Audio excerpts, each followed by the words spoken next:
Hi guys! Welcome to Betty's Safari. Today, in this video, we will talk about a very serious subject, racism.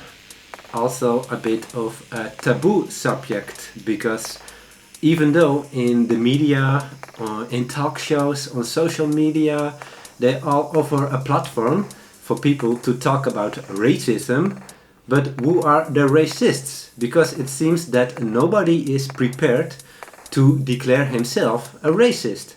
So what are we even talking about if the racists are invisible, but racism seems to be everywhere? So let me ask you the question, Betty, are you a racist?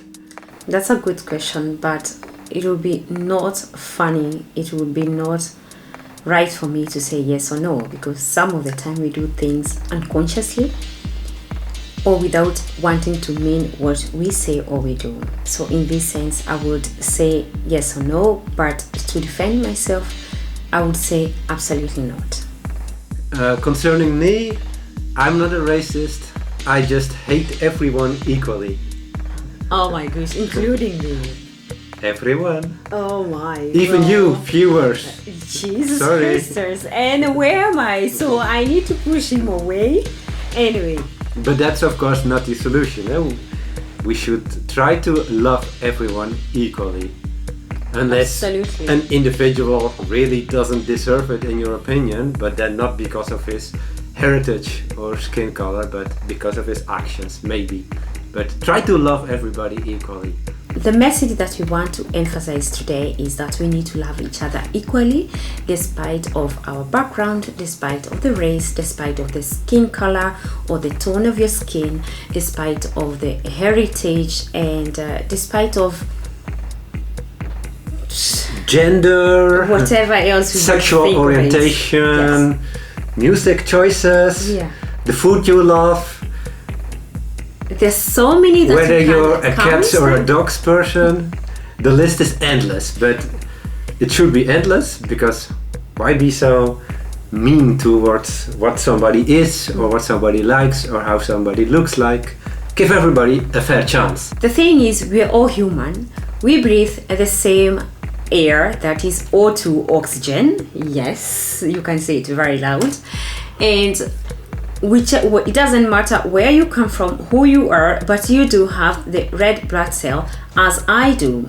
So my skin color, my tone of my skin, it does not define who I am, in the sense that you need to treat me differently, or you need to have the perception or the conclusion before even wanting to know what is beyond this beautiful African woman color. Oh my dear. So before you do something, before you say something, just hold on and just want to know who is now this Betty without saying her skin color, because you're missing quite a lot and you're not going to sail the same boat as we are going to go to do.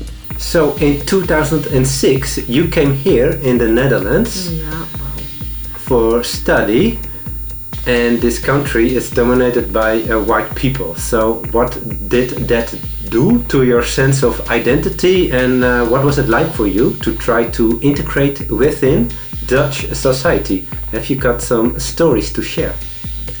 Well, I do have a lot of stories to share. Anyway, by then, that is 14 years ago, I was just a little lady, African girl, 23 years old, and very naive, to be honest. I had not seen much of the world, but enough for me to be strong and to go and face it. Well, I did migrate here in the Netherlands for further studies, and trained as a community health nurse assistant back in Kenya, because I always wanted to be a doctor, but nevertheless it did happen, and I thought I'm going to take the long way, which is to be the nurse. And then I changed. I thought, like, I need something different, so I chose to do the physical therapist. And it happened that here in the Netherlands they had a very good school offering the international course. But anyway, what caught me is I was 4 days late to join the school because of the visa application and all those kind of stuff. If you know, you know. But that did not put me down. I thought like, well, I'm late, it's okay, so I'll just go and catch up. But the thing is, when I joined the class the very first day, I was very nicely dressed and in my high heels. By then, now I can barely walk with my high heels. I came to the class and I thought, oh my goodness, we were about 150 students, and among the 150 students, we were 3 blacks. 3 only, my goodness. And I thought, wow, welcome to Europe, Betty. And I thought, so I saw people looking at me, but I was like, wow, they admire my hairpiece, of course, or my skirt or something, you know? Yeah, something like that. They asked to touch it? Or they just did? And they just did without even asking. And I thought like, well, you want to know more? It's okay. But I just realized instead of touching, you can ask. But by then I was like, no, okay, it's the first week, I can bear with it. But anyway, nevertheless, to cut the long story short, in the class, instead of telling me like, oh my goodness, you're late, you're going to help you to catch up, the thing is, yeah, I'm not surprised. They're always late. And I asked one lady I know very well, why would you say they're always late? But she meant, I think the blacks or the African, they're always late. But I took my time and I said, do you want to know why I'm actually 4 days late to report to school? Because of the visa. And she was like, why would you have the visa? I said, yes, because I come from Africa, I come from Kenya. So because before coming here in the Netherlands, I needed to have the visa. And she was like, visa? No, it's not America. And at that particular point, I was like, seriously? I thought you're coming to do your degrees. And if you're coming to do it, just take 1 minute to know why is somebody or why are people doing what they're doing. At that particular time, I was awake and I thought like, well, I need to keep on all the time have to explain myself, express myself, but I thought like, okay, it's okay. But anyway, along the way, I had to just go along with the wind and swallow a lot of things because I thought, anyway, I've come here to do my studies, to be the girl that I want to be, and you're not going to let me down and you're not going to stay on my way. So that's what happened at that particular time. But something interesting. In the Netherlands, they don't speak English. Well, they speak English. They can. They can, they could if they want, but national language is Dutch. Yeah, it's Dutch. So I did my studies in international school, so everything was basically English, which was very fantastic. But if you wanted to stay here in the Netherlands to work or to know the system, you have to know the language. I will advocate, you have to know the language. So I did made a plan for myself, and I told my brother and my sister-in-law I want to do the Dutch language, and because I want to do my internships here or whatever. And they said it's okay. So now fine. So I thought I'm going to enroll in a school. So I went to enroll in a school, but apparently the school was only once a week. So I thought, well, I can. So the first week of the school, the introduction, they ask you, who are you? So you have to introduce yourself. So I say, I'm Betty, and I'm living now here in the Netherlands a couple of months, and I'm pursuing my studies, my bachelor's in a physical therapist. And they will be like the first thing, oh, nou, dat is goed zeg, in Dutch. That's very nice, and you have a lovely husband who is allowing you to do the course or paying you the course. I'll be like, I did not say so. I said I'm Betty and pursuing my education. And I'll be like, no, I'm not married and I don't have a boyfriend. Oh, and you have a nice, the family that is hosting you is very nice that they are taking you to school. And I'll be like, oh, thank you. Because I thought they are talking about my brother, but actually they were talking about the au pair that you're here in the Netherlands as au pair. So that's why you want to do the language and you're doing your studies. And both of them, they were not my case, because I was simply here as an immigrant who want to pursue her career without having a husband or without being an au pair, which is very alright, but nobody asked me if I was, but they already had the conclusion. So very difficult perception, and you have to fight for it and fight for identity, fight for everything that you are and you want, and you're just like, why would they do that? Why would they make that conclusion? And I hated sometime, and I thought like, I wished that everything was written on my forehead, like Betty, student, no husband, no, she's not an au pair. But unfortunately, I had to do it every single day to identify myself. And I just realized like, well, it's a hard way to be just a simple, a Kenyan girl within a white society. After you graduated, you became a physical therapist. Oh yes, for real. A very proud one. Yes. You were not the cleaner, no. But the real doctor. No. Well, cleaning the physical impairments, yes, if I would say so. So once more, you had to treat Dutch people, and big majority of your clients, it was and still is white. Yeah. How was that for them? How did they react to that? And how was that for you?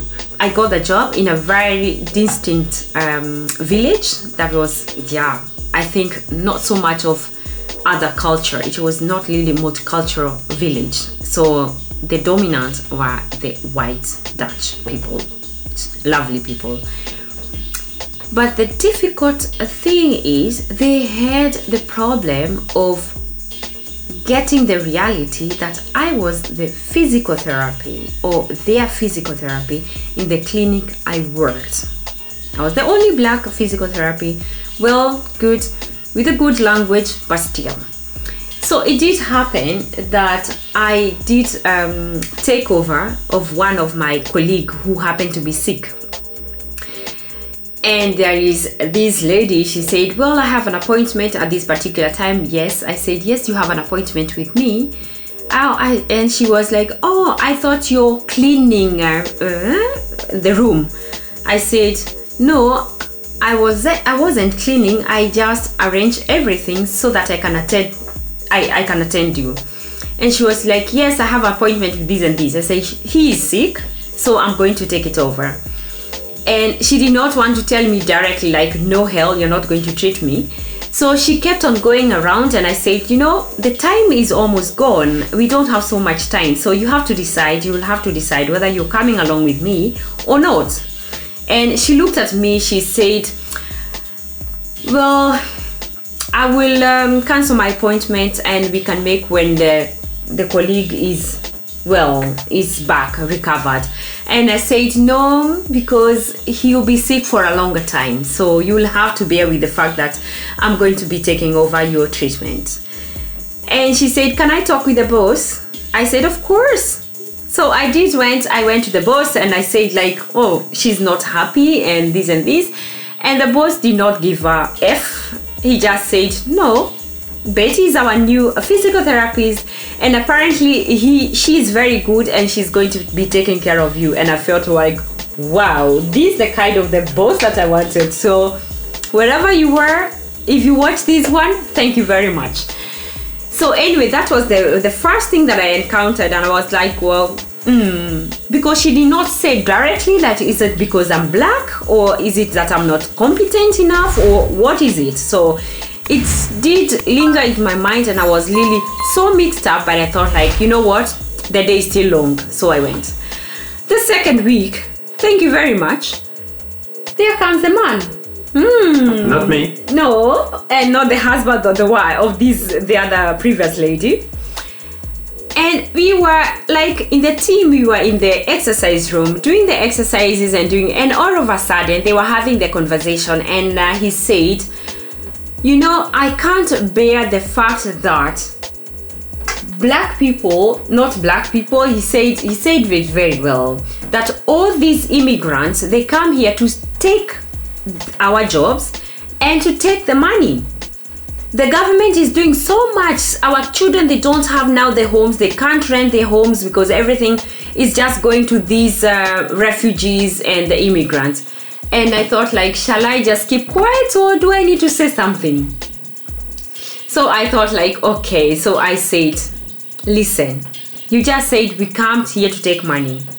Do you know that I have done my studies and I had to pay 3 times amount of money for my school fees than a Dutch guy or the European guy, because when you're non-European, you don't get the sponsorship, you don't get the subsidition, you have to pay the full amount, which is 3 times more than the European people. And then you hear somebody saying that they come to steal your money.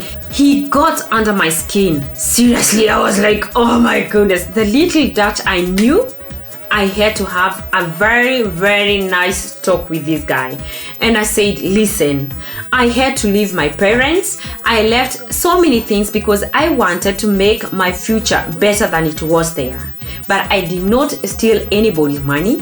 My brother and his wife, my sister-in-law, they've worked their ass off to pay my school fees, and you're here and you're saying so. I thought, oh my goodness, where on earth am I? But anyway, that was really, it was awful. And then you tripled his bill. Almost. Here's the bill, multiplied by 3. See how it feels. Yeah, if it was not controlled with the insurances, I would have done so just to make him like feel the pain. But yeah, everything is goes through the insurances. You can't double the price. So he was lucky about it. But at least he got to know what he did not know or what he didn't want to know. Another experience, yeah, probably you remember very well because, well, I met my boyfriend, who is now my husband, in the last school year, actually 1 month before my bachelor, before my graduation, before getting my degree. We met and we were by then friends. But of course, as an African, you know, it's like, oh, you have a friend and you want to engage and to want to learn and to know everything. I don't know, maybe, I don't know whether it's African thing, but in my case, I really wanted to know everything to do with being an European, being privileged child, and being a Dutch guy, and I wanted to know the language. So I had a lot I wanted to know from him, so that I can understand who are now the Dutch people. But anyway, the point is, so we did travel quite a lot together. And he could not believe, because I told him, are you ready to go on a trip with me? Are you ready to travel with me? And he said, of course, why would I not be ready? And I said, yes, because we are going to Europe, not Europe, we are going to England. And he said, yes, I'm ready. I don't have to get a visa anyway. I'm sorry that you have to. And I said, yes, I have to, but I have not yet prepared myself because we need to travel next week to Germany to get a visa to go to UK. And he was like, what the hell, you remember? It's the other way around. Yeah. Germany is in the east. Yeah. And England is to the west, so... Exactly. It was like a world trip, suddenly. You waste your day. You spend a whole day. You go to Germany, apply for a visa, wait until they give you, if they're going to give you, for you to go to England. And then they will send you, or you're going to collect it. And he said, why would we do that? I said, yes, because I have my Kenyan passport, and apparently it's a nice green color, but it does not allow me to do anything here in Europe. God bless me. So he said, well, you're going to have a trip. So we went and we asked for the visa. And to his surprise, if you remember very well, I had to fill in form like this thick. Where are you going? How long are you going to stay? Who are the people you're visiting? And how much is your income? And all those kind of things. Whereas himself, the only thing he needed to do is pack his suitcase, take the passport, choop. And the most important question, when are you leaving? Exactly. Please fill in with capitals. Exactly. And then it came the beautiful moments that we need to when you alight in the airport, when you go through the custom control. Oh my goodness, we're together, me and my hubby, but then that boyfriend, and we are going to my sister, my blood sister. And you know what funny is? He would just walk through the gate and they would tell me, "Mom, step aside." And I'm like, what have I done? Because I am together with this guy, or we are together, this is my boyfriend. "Yes, Mom, the computer has selected you. We need to know where you're going, how long you're going to stay." And I'll be like, "Yes, I'm taking him to go meet my sister." Be like, "It's okay, he'll be waiting for you there outside." Do you know what? They would just take me into a small room to ask me all the questions, my relation with the family you're going to visit, my this and this, every single thing, my income, my whatever you can think about it.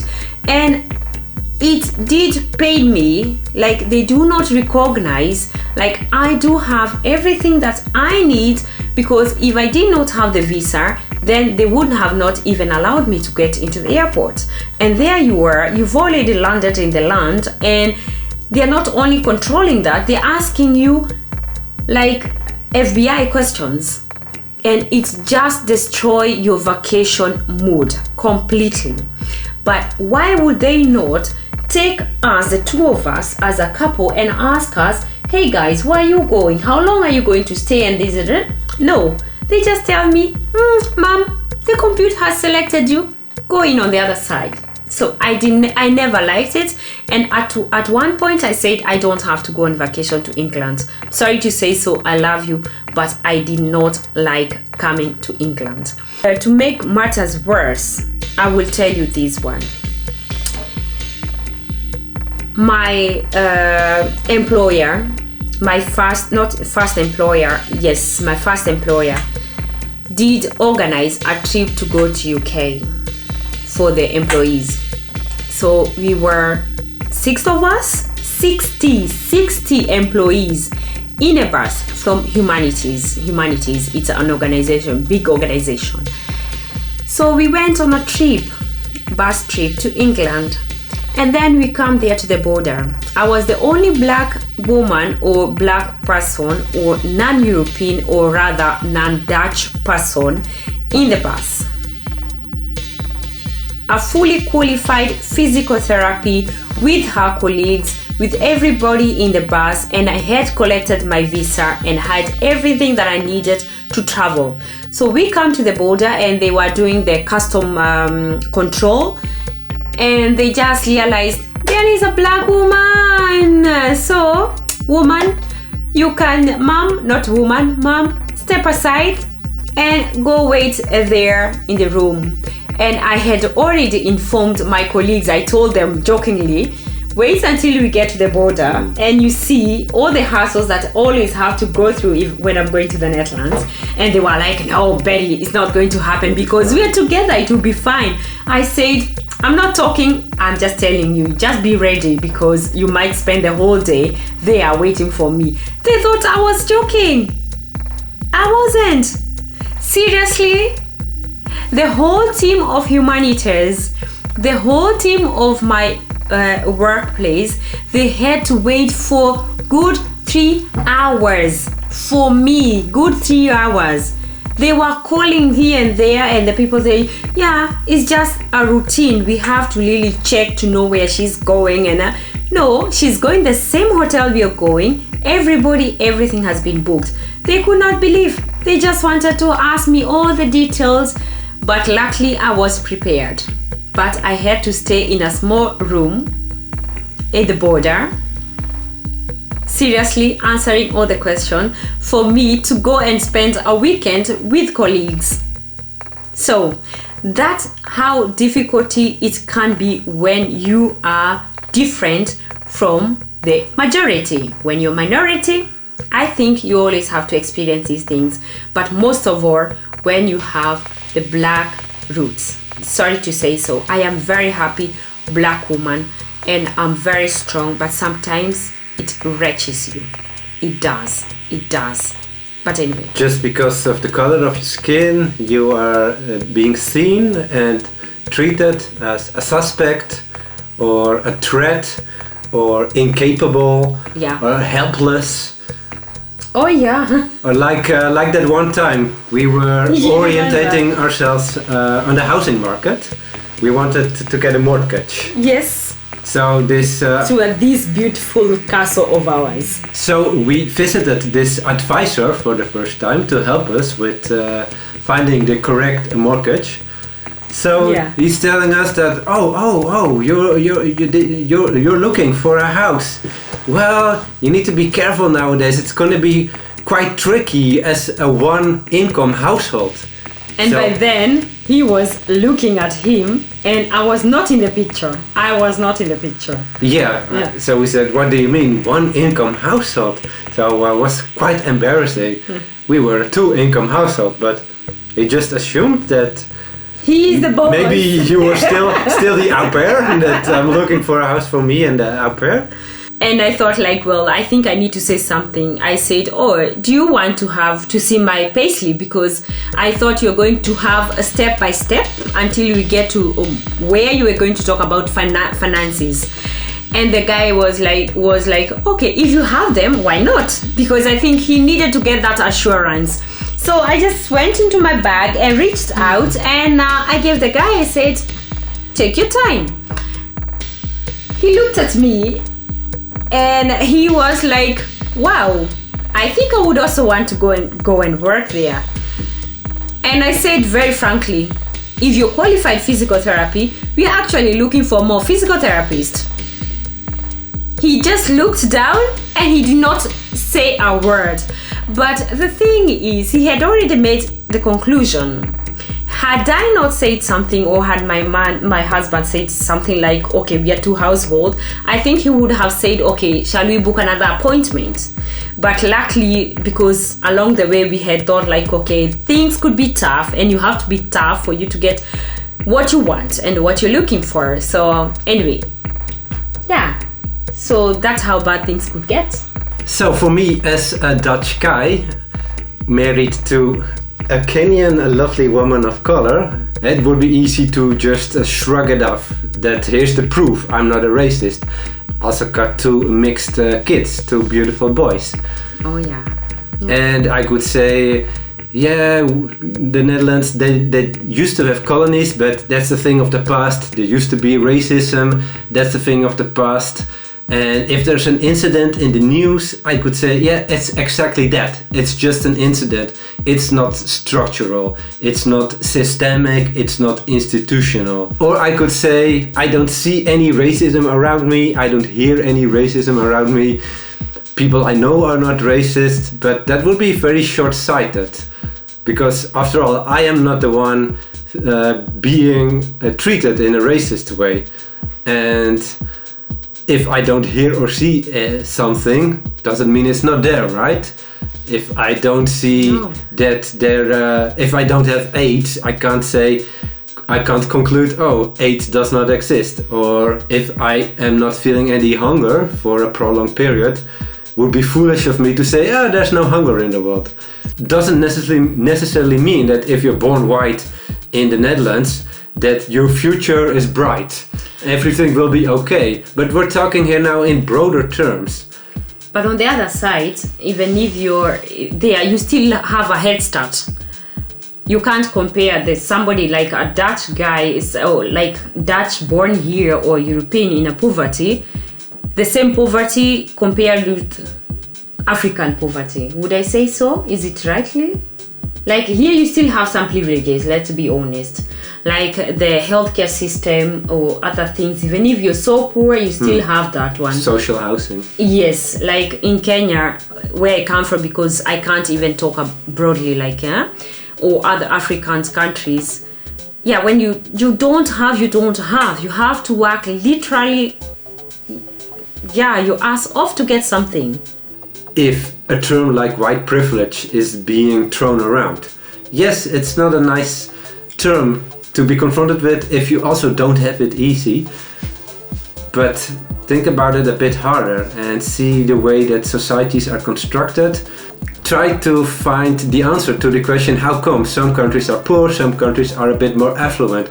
Might it have got to do something with the period of colonization, the plundering of countries, the murdering of people, the bad examples of leadership with excessive violence and impunity and no respect for life, killings?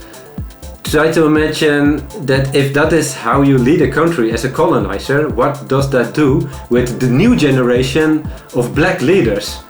If they are being shown such a rotten example, might they prolong that violence? Yes, it happens. White privilege means you're privileged to forget that you are white. Because I don't have to see myself as white.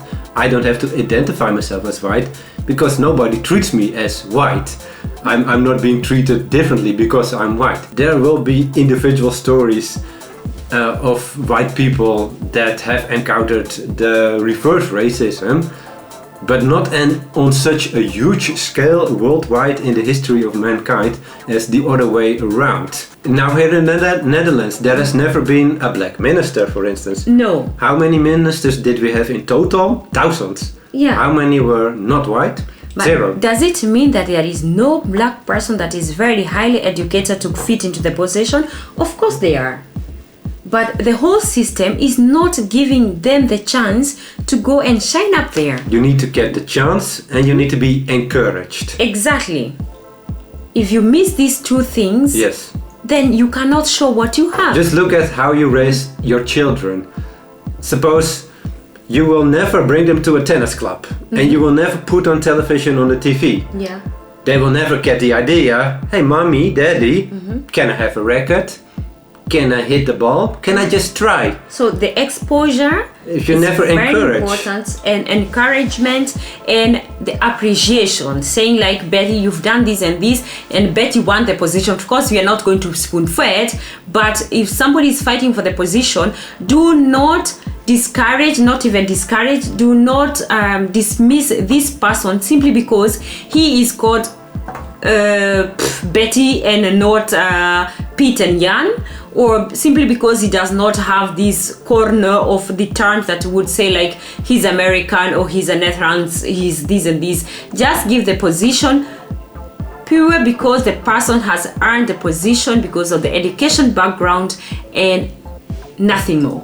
So I have been trying to educate myself about this topic because I felt that it's not enough also for me to say I have a black wife, I have mixed kids, I'm innocent, I'm not part of this history of violence, this history of colonialism, this history of oppression towards other people, people of color, people from outside of Europe. I have to admit that I profited from the wealth that the West world and the Netherlands have built up on the ashes that they created in different parts of the world. So I read some books, saw some movies, listened to some podcasts, and then I heard about this phenomenon called The Talk. It is a talk that mainly Afro-American parents give to their children to prepare them for the hardships that they will encounter in the future. Basically, it comes down to, listen, you're a black kid in a predominantly white society, it's gonna be tough for you. You need to watch out. If police arrests you, don't resist. Just put your hands up. Don't have a big mouth. Yes, say, I'm innocent, I don't carry a gun, show the palm of your hands, don't fight it because you will be shot. It really pains me. Can you imagine sitting on the table with your mommy and this is a story they're going to tell you, this is a talk they're giving you, instead of preparing you how you can be the doctor, how you can follow your professional, they're just thinking of your life, like you can just go outside to throw the trash and then you're short. Seriously? What kind of a world are we living? But why? For what reason? The Netherlands was a colonizer. We have a shameful history of colonizing countries, people, and also enslaving people. We did it all over the world. Brazil, Indonesia, the Dutch Antilles, and maybe most famously South Africa. What is the best known Dutch word worldwide? Apartheid. We can't be very proud of that. Why is not the best known Dutch word stroopwafel? The cookie. No, it is apartheid. That's what we have brought to the world. That is our biggest export product, apartheid. And just 60 years ago, these kind of books, here's the cover, it was considered wholesome reading material for children. Just look at the image. They call the black people niggers. Don't have to explain to you what that means. And they are cooking the white tourists. So children were being taught, maybe funny in parentheses, in a funny way, that black people, they live in the jungle and they eat white guys, they eat white people. They're cannibals, they're beasts, they're savages. Can you imagine? So the bottom line is, if you're white, on average, you have brighter prospects when it comes to having resources and encouragement to make something of your life, to find a good job, to have good education, to not be harassed by customs, to not be harassed by police. And if you are arrested by police, maybe you can weasel your way out of it, but if you're black, things will only get worse for you, it seems. So just look at this Wikipedia list of average income per person or household. It is dominated by European countries and then the United States, Canada, Australia, New Zealand.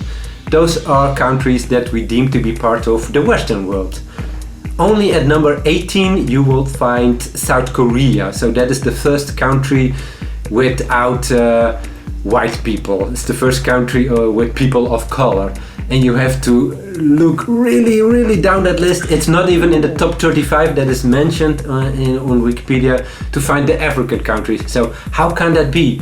Is it because, like racists will tell you, because black people and African people lazy, or they can't organize themselves, or they are not inventive, or they're only making kids all the time, so they're busy lying in bed all the time, or they're just drinking, or only using drugs all the time, or they just don't have the intelligence, or whatever. There is no DNA that makes you behave like that. Everybody wants to prosper. Everybody wants to find out what is my talent, how can I exploit it in the best way possible. Everybody wants to apply himself. But you can't say the people are backward. No. We created the backward environment. That's very good, because now I think we are 20 milestone or 100 milestone behind the white dominated countries, or the white dominated countries. Imagine 20, and we're still trying to get there. So before you make any conclusion or pointing us or pointing the black life saying they're lazy, please go to your literature, have a nice conversation, nice chat, and get to know more. So how to end racism? I think in theory it's very simple, because racism is rooted in fear of the other, fear of the unknown. So how do you make something that is unknown, something that you do know, or at least you try to get to know it? It means that you need to mix with those people that you think that are so different to you, and you need to mingle with people that are alien to you, and that you might say that I don't trust them, or I never met somebody like that, or actually would be nice to have a talk with those people. Let's get to know each other. So we have come up with this slogan, Mix for Peace. If we all mix a bit more, you really go out of your way to try to meet people from different backgrounds, different cultures, different races, then you will find out that yes, indeed, we are all people with hopes and dreams and aspirations and a background and a backstory, and let's try to appreciate it, and let's look for similarities. And let's have more mixed couples. Yes. Try to be friends, but if you feel that's potential for something more, go for a romantic one. Go for it. Yeah. And make mixed babies. For more generation to come. Until there is no black, no white. They are our future. Yeah. if a baby is mixed, like we have two mixed boys, they have one black mother, one white father, they are both. So they are all privileged. we already precluded racist ideologies in their minds because they're both. It would be very strange if later on they would say, I don't trust the white, I don't like the white, I don't trust the blacks, I don't like the blacks, because they're both. They are both of them. They are both of them, and they have all the privileges from both sides. And we will try to learn them as much as possible from both our heritages. The goal is not that we need to wipe out that there were differences between us visually. We don't propagate that everybody needs to have mixed kids, but if we have a lot more mixed kids, leading the way, showing the example that a hybrid kind of new race that is incorporating all kinds of heritages and with roots all over the world, he will be truly cosmopolitan person who feels at home everywhere in the world. They go. Yeah. So other mixed couple, come forward and share your stories of interracial love to inspire and empower this struggle for equality. Mix, mingle, and make lovely mixed babies. Yeah, so I think simply what we are trying to say is when you mix, you can learn quite a lot, you can adventure quite a lot, and you only broaden your mind, your perspective, your mentality, and the appreciation of other human being as you are. Race and identity, they are artificial boundaries. So step over those boundaries and meet whatever is at the other side of that boundary. So mix for peace. That's all we have to say now. Yeah. Mix for peace, let us eliminate this whole thing of race. Seriously. Opposite attract more. Yes, like magnets, Yeah. like batteries. Batteries don't work without the opposite poles. Yeah.